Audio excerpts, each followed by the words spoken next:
আসসালামু আলাইকুম প্রিয় ভাইজানেরা, নতুন আরেকটি ভিডিওতে আপনাদেরকে আবারও স্বাগতম।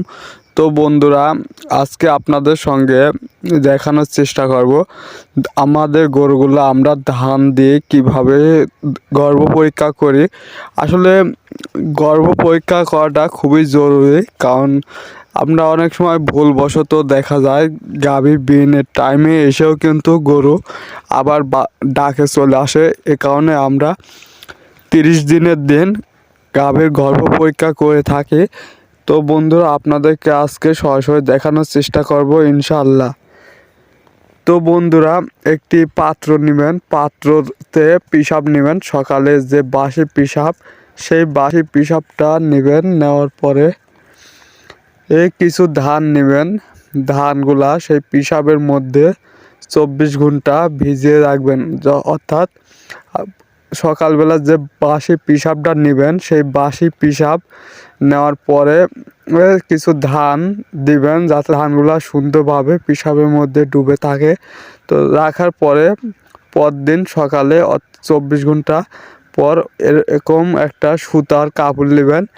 সুতার কাপড় নেওয়ার পরে ধানগুলা সুতার কাপড়ের মধ্যে বেঁধে রাখবেন।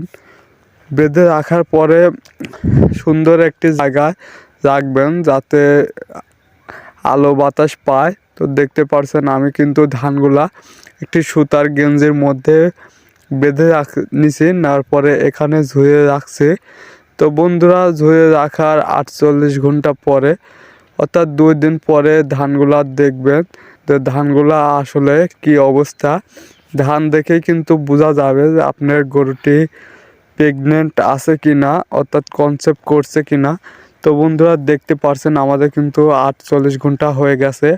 তো আমরা ধানের যে জায়গায় বেঁধে রাখছিলাম সেই জায়গা থেকে নিয়ে আসলাম। আসার পরে এখন আমরা খুলবো। খোলার পরে দেখব যে আমাদের গাভীটি কনসেপ্ট করছে কি না।